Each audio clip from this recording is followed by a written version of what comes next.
ఈ దినవాక్య ధ్యానాంశం 7 దీపస్తంభములు. నా కుడి చేతిలో నువ్వు చూచిన 7 నక్షత్రములను గూర్చిన మర్మమును, ఆ 7 సువర్ణ దీపస్తంభముల సంగతియు వ్రాయము.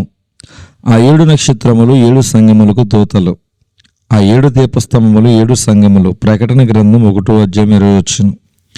7 దీపస్తంభములు 7 సంఘములకు గుర్తు. అనగా ప్రతి సంఘము ఒక దీపస్తంభముగా ఉండాలని, చీకటిలో వెలుగును పంచేవిగా ఉండాలని దేవుడు కోరుతున్నాడు.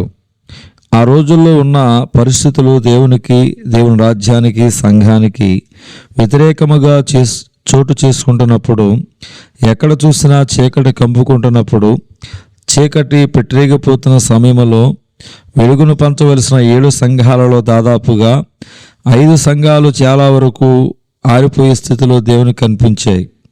చీకటి ఎంత ఎక్కువగా ఉంటే అంతగా ప్రకాశించవలసిన వెలుగును పంచవలసిన క్రీస్తు సంఘము ఆరిపోయే స్థితిలో ఉంది. వెలగవలసిన క్రీస్తు సంఘము, దీపస్తంభము ఆరిపోయే స్థితిలో ఉన్నప్పుడు దేవుడు ఆ సంఘమును సరిచేయాలని, మంచి మార్గములు నడిపించాలని ఆశించి తన శిష్యుడైన యోహాను చేత ప్రకటన గ్రంథము వ్రాయించి సంఘములకు పంపించాడు. సహోదరి సహోదరుడా, దేవుని సంఘములు నీ ఒక దీపానివి. నీవు లోకానికి వెలుగుగా, వెలుతురును ప్రసరించే వ్యక్తిగా ఉండాలి. చీకటిలో చీకటి చేష్టలు చేసే చీకటి మనుష్యుల మధ్య ప్రతి విశ్వాసి వెలుగు సంబంధులుగా జీవించాలని దేవుడు ఆశిస్తూ ఉన్నాడు. ఒకానొక ప్రాంతములో కొండపైన దేవుని మందిరాన్ని నిర్మించారు. కానీ ఆ మందిరములో కాపరి ఎక్కడా ఒక బల్బు, లైట్ కూడా పెట్టలేదు. మందిరమును దర్శించడానికి వచ్చిన వారు, అదేమిటి ఇంత అద్భుతముగా, ఇంత చక్కగా నిర్మించిన ఈ మందిరములో కాపరి ఎక్కడా ఒక లైట్ కూడా పెట్టలేదేమిటని ఆశ్చర్యపడ్డారట.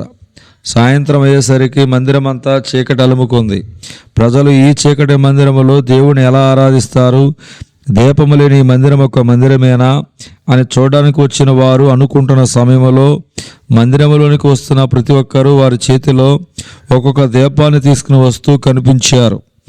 దేవుని ఆరాధించడానికి వచ్చిన వారు కూర్చునే స్థలం ఎదుట దీపం పెట్టడానికి వీలుగా పాస్టర్ గారు ఒక చోటు ఏర్పాటు చేశారు.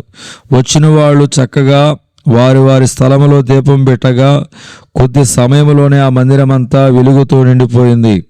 ప్రతి ఒక్కరూ ఒక దీపముగా రావటం వలన మందిరమంతా వెలుగుమయమైనది.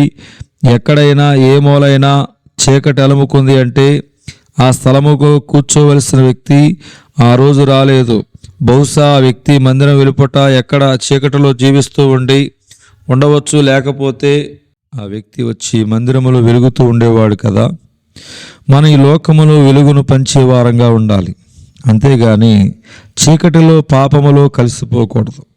ఈ చీకటి లోకములో వెలుగు సంబంధాలుగా జీవించాలంటే మనము ప్రతి క్షణము దేవునితో సత్సంబంధం కలిగి ఉండాలి. వెనకటి రోజుల్లో కరెంటు లేని సమయంలో వెలుతురు కోసం ఒత్తుతో కూడిన కిరోసిన్ లేదా నూనె కలిగిన దీపము ఉపయోగించేవారం. దీపములో నూనె ఉన్నంతసేపు ఆ ఒత్తు చక్కగా మండుతూ వెలుతురునిస్తుంది. కానీ నూనె అయిపోతే అప్పటి వరకు చక్కగా మండుతూ వెలుతురును ప్రకాశిస్తున్న ఒత్తు కాస్త కాలిపోతూ చివరికి దాని నుంచి పొగ రావటం మొదలవుతుంది.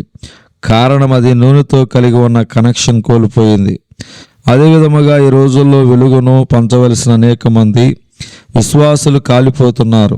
శాంతి, సమాధానం, ప్రశాంతత, నెమ్మది, ఆత్మీయత కోల్పోయి కాలిపోతున్నారు. ఈ విధముగా కాలిపోతున్న వారిని పరిశీలిస్తే వీరు ఒత్తిడి, కోపము, ఆవేశము కలిగి అలజడికి గురవుతూ, గలిబిలికి లోనవుతూ, ప్రతిదానికి చింతిస్తూ, భయపడుతూ ఉంటారు. కారణము దేవునితో కలిగి ఉండవలసిన సహవాసము లేకపోవటం వలనే. ఈ విధముగా దేవునితో కనెక్షన్ లేకుండా కాలిపోతున్న వారి వలన వారి చుట్టూ ఉన్నవారు కూడా ఎంతో బాధ, అశాంతి, అసమాధానం. ఒకరోజు విజిటింగ్ అవర్స్లో ఓ తల్లి, తండ్రి నా వద్దకు వచ్చాయా, మా అబ్బాయి వల్ల మాకు సమాధానం, నెమ్మది, సంతోషం లేదని ఏడుస్తూనే చెబుతూ ప్రార్థన సహాయం కోరారు. ఆ తల్లిదండ్రులకు సమాధానం లేని కారణము తనను సృష్టించిన దేవునితో ఆ అబ్బాయికి కనెక్షన్ లేకపోవడం వల్లే కదా.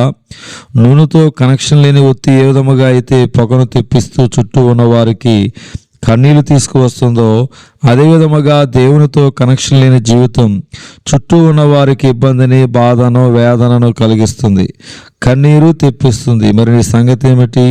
మత్తయి సువార్త 5:16 మనుషులు మీ సత్క్రియలు చూచి పరలోకమందున మీ తండ్రిని మహిమపరుచినట్లు వారి ఎదుట మీ వెలుగును ప్రకాశింపనీయుడని దేవుని యొక్క వాక్యం చెప్తుంది. దేవుడి కొద్ది వాక్యం దేవుడు దీవించునుగాక.